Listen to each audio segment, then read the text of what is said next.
Good morning, everyone. So we'll go ahead and get started. And we'll begin with meditation. So to start, check our posture. Make sure wherever you're seated, you're comfortable in your seat, balance, back straight, chest open.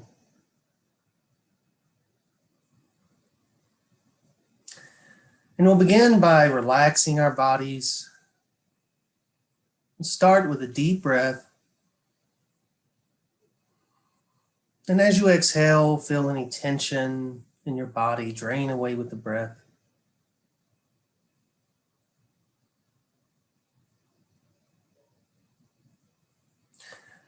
And then to help us further relax, we'll do a mental body scan. Starting at the top of the head, slowly move your attention downward, checking for any lingering tension or stress in your body. So as you move downward, relax the forehead and the eyes. Relax the cheeks, the jaw.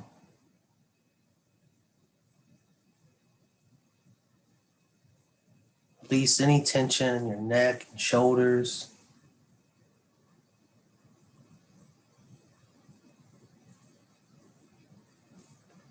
Relax the arms, the wrists, the fingers.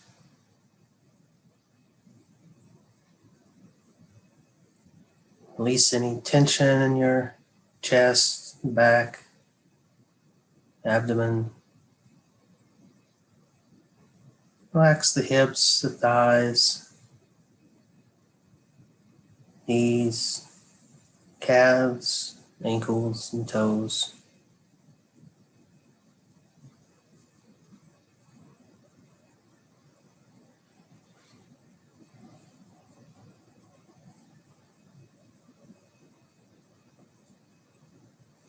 When the body is relaxed and at ease, we'll bring the attention to our breath.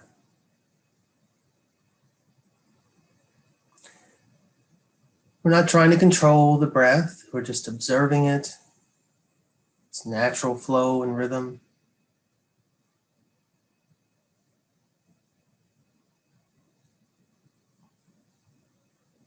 And as you inhale and exhale, the breath may be long or short, deep or shallow.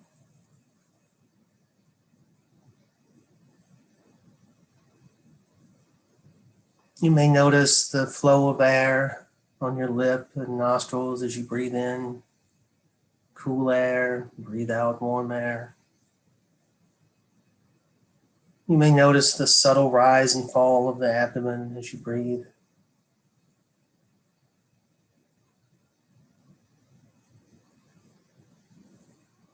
And you may find it helpful to count the breaths.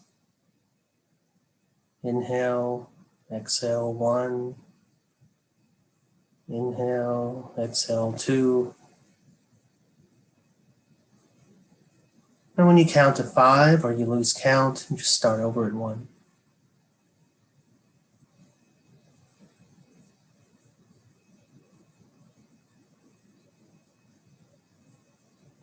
When your mind wanders away from the breath, various thoughts, memories, plans, judgments, or if there are distractions inside or outside the room where you are, just notice that your mind has wandered. Be aware of it and gently bring it back to the breathing.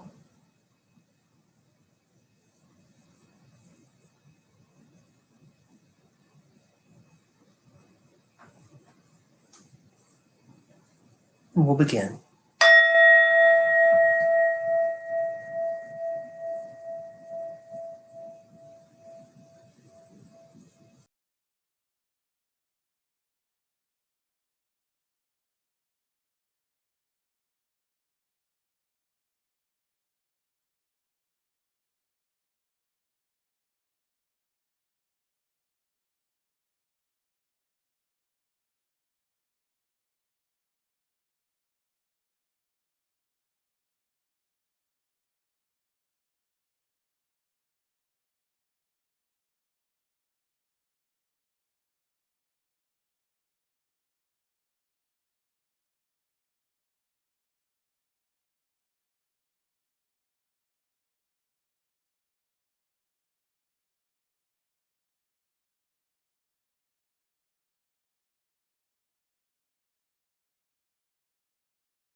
So as you come out of meditation, remember to let your body adjust before you stand up too quickly.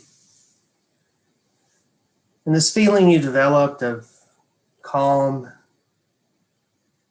and serenity, try to take that with you throughout the rest of your day.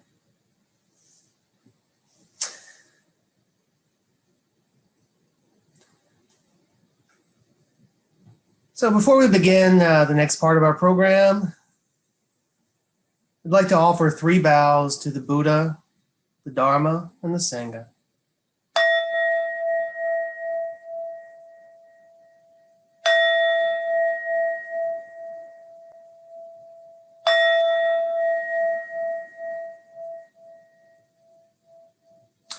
And 1 bow to Venerable HungI, our teacher today.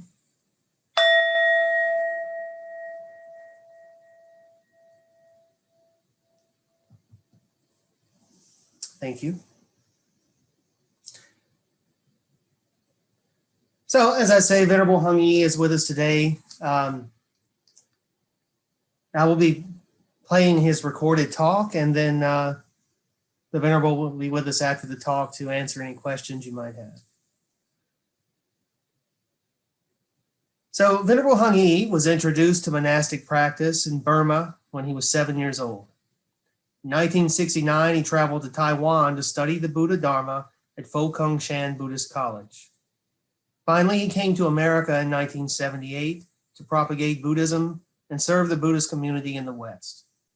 Today, he's the president of the Texas Buddhist Association. Venerable HungI excels in introducing and teaching Buddhism in both Chinese and English.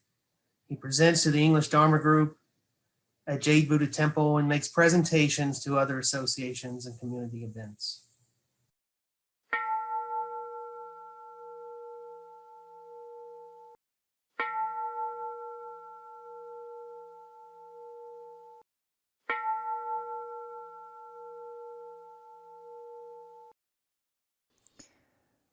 Good morning, everyone. How are you? Thank you for joining the meeting. Today, we wanted to continue to study this topic, how to maintain positive attitude in changing world. Last time we discussed the phenomenon that every time when we have a chance to observe ourselves, we wanted to use some time, observe yourself physically and mentally in order to understand who we are, what we are.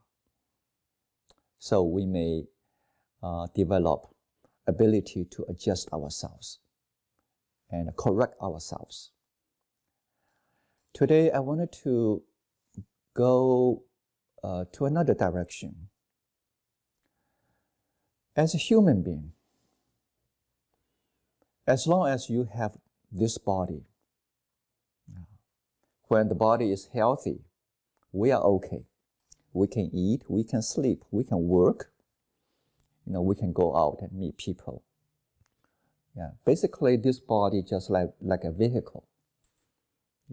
As long as it's functioning correctly, we can use it as the way we want. How about this car is broken? This body is ill. Then what should we do?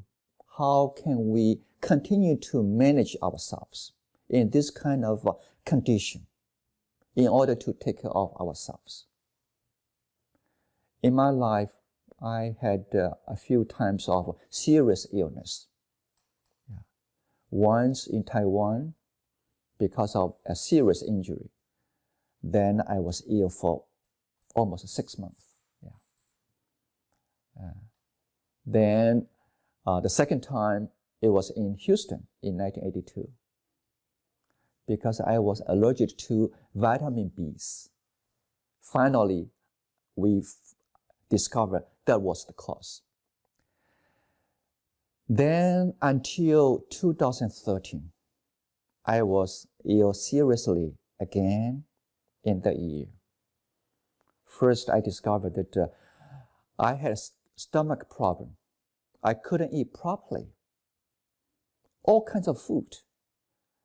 After I eat a little, it's going to cause serious pain, uncomfortable feeling around my stomach. Even drinking water was not suitable.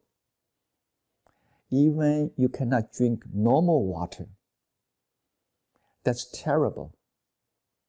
And so every time when I started to have a meal, I was not comfortable sitting by the table, because anything that I eat is going to cause trouble around my stomach. After I had this problem for about 2 or 3 weeks, slowly I was losing my sleep. Okay? So from one problem, then develop another problem. Finally, I couldn't sleep day and night. 24 hours a day, you are awake. Normally, if I feel I cannot sleep for a week, that's okay for me. Yeah. Sometimes because of jet lag, I couldn't sleep for a week, that's okay. 2 weeks, barely okay. But after 3 weeks, okay, a month, 2 months, 3 months, 4 months, 5 months, you never be able to sleep. That was terrible. That was terrible. Every time when I took a shower, you feel there's a pressure in the shower room. The ceiling is too low. The air is too humid. You feel there is a kind of uncomfortable feeling around you. Okay. And when you feel you wanted to sit down for a while, you feel the body doesn't allow you to sit too long. Your stomach doesn't feel comfortable. So at the time, the only thing that made me feel more better is walking meditation.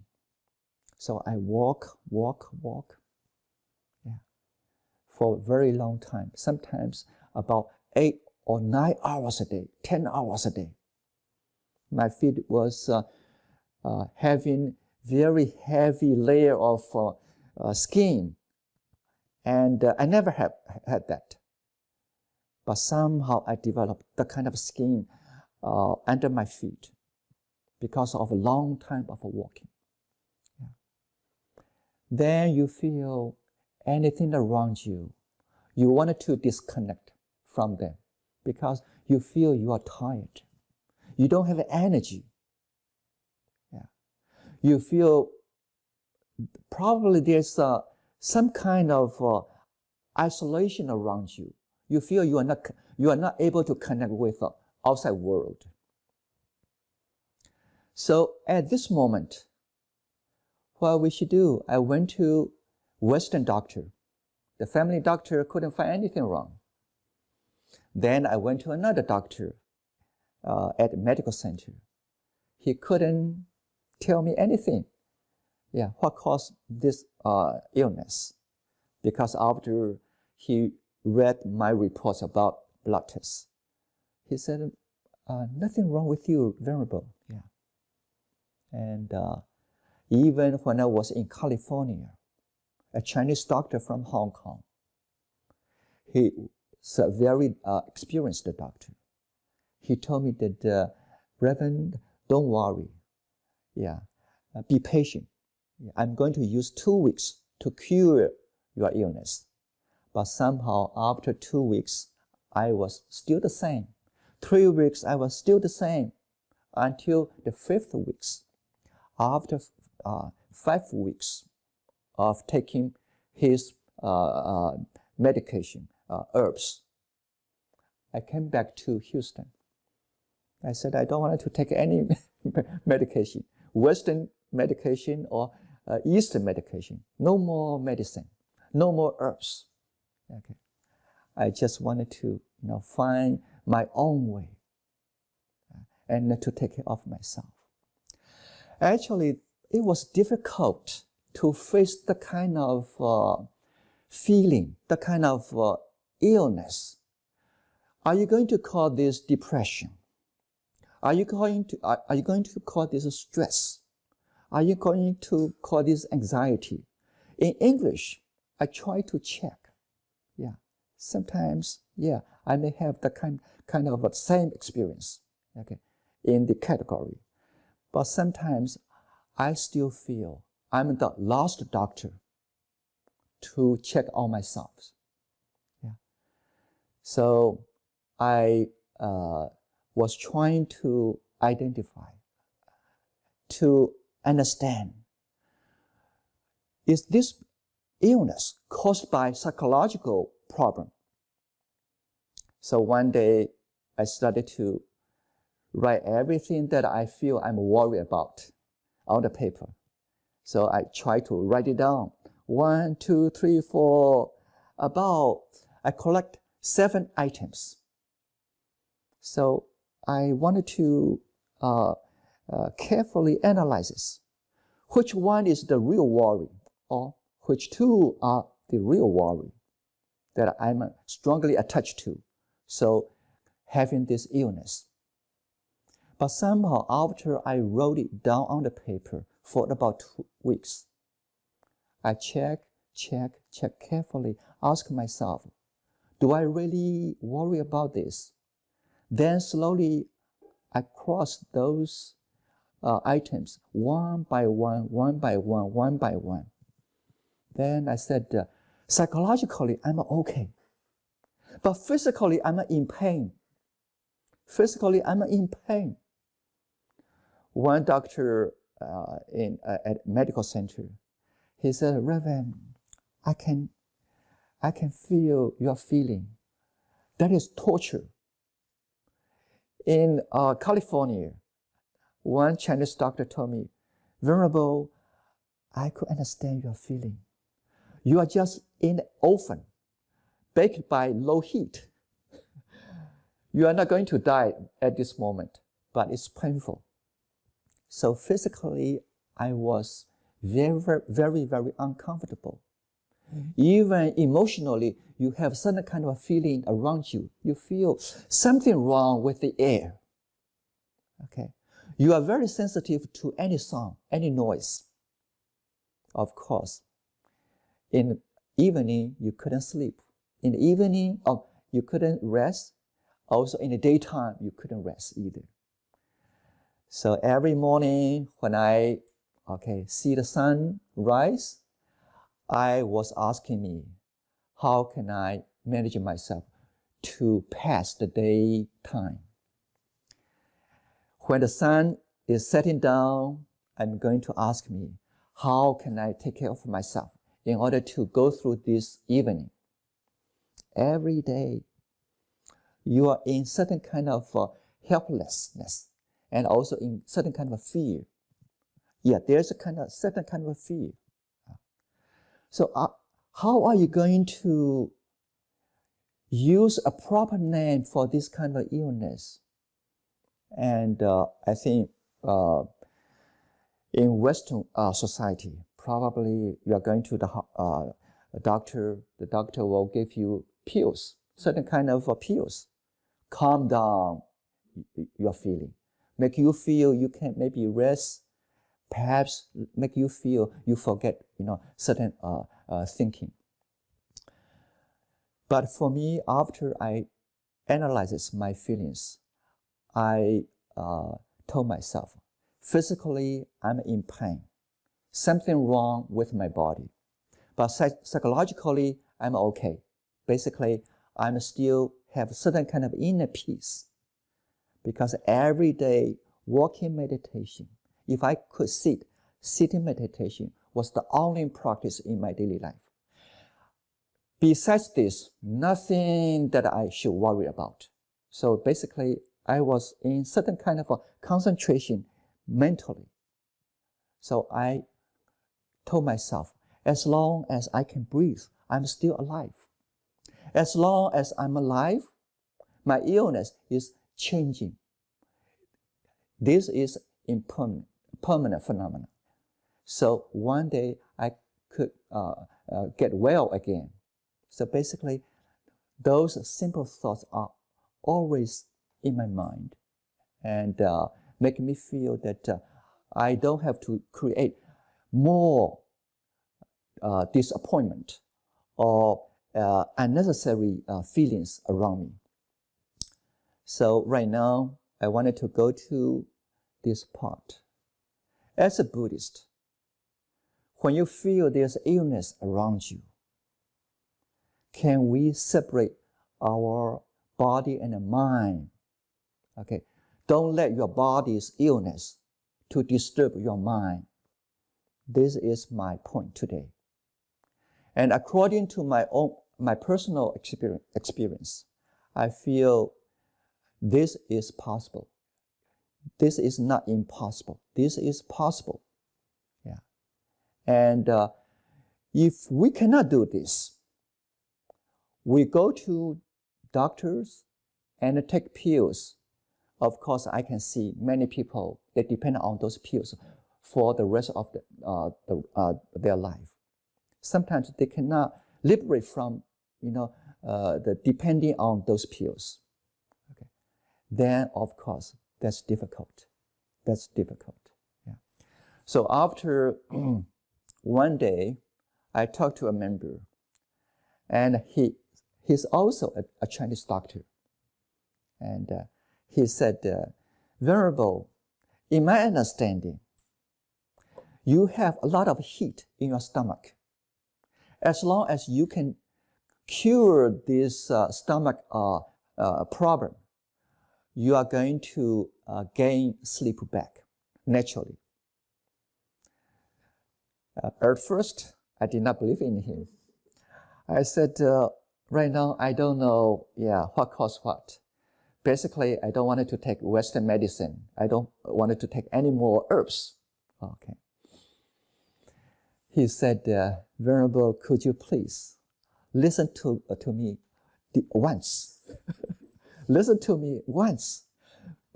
Have confidence in my judgment once. He was kind of, uncomfortable in front of me, and he was trying to help me. Then I said, okay, because I feel I know you for many decades, okay, and you do want to help me. Let me try your herbs for about 3 days, okay? And within 3 days, I'm going to check myself because my body is so sensitive. After I took those capsules, those are powdered herbs, for 1 day, I started to feel my stomach was getting better, feeling better. After 3 days, I could eat a little more food whenever I have a meal. After a week, tremendous improvement around my body. Then I said, what should I eat normally in my daily life? He said, Venerable, bitter squash has cool nature. So you should eat more bitter squash. In Chinese, we say 苦瓜. Okay. Don't eat those fried food. Okay. Ginger is very hot. Don't eat ginger. You wanted to select food that has a cool nature. So I changed my diet from that week. I slowly changing my diet and eating more food with cool nature. Somehow, after 2 months, I slowly gaining my sleep back again. I think I had the illness in March of 2013. Then I slowly gaining sleep in December of the year. And finally, I continued to use some time to gain my ability to think, to talk, to write slowly in 2014. Because after a long time no sleep, your nerve, the whole body was in very weak condition. And but even I was very weak, every day I still maintaining my smiling face as long as possible. Okay, I wanted to relax myself. I focused my mind on my breath, and also always, detach from those physical reactions. Because if you react all the time, especially every time when the physical condition reacts, make you feel very negative, of course, your mind will be disturbed. But fortunately, my mind was on the right track. I separate my mind from my physical changing phenomenon. So finally, I'm okay. And without, Western medication, and even taking some herbs for some time, for a few months, then I'm okay. So I wanted to share this experience with you. And I hope every one of us, you are going to find a way to understand your body. Also be able to separate your body and the mind whenever you feel there's a pain. Not long ago, a few days ago, I cut my finger. Okay, after I cut my finger, and there's a pain on this finger. When I wash, when the finger is wet, it's not comfortable. But I try to tell myself the finger will be okay after a few days. Okay, and don't react on this pain all the time. Sometimes just forget it. And finally, I found that bandage is helpful. So after I put a bandage on it, I don't feel anything at all. It's not going to scratch. So sometimes you find a way that ignore this, separate your mind from your body. So this cut is not going to disturb me all the time. Okay. Today, it's almost 90% well. Yeah. So I wish all of us were going to have a healthy body, especially healthy mind. Okay. And so we can take care of ourselves. Thank you.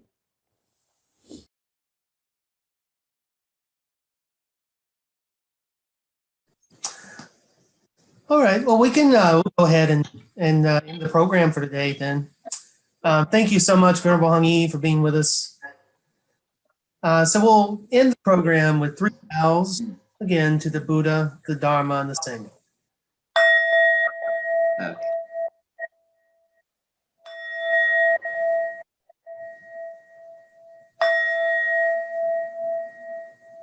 And 1 bow to Venerable HungI.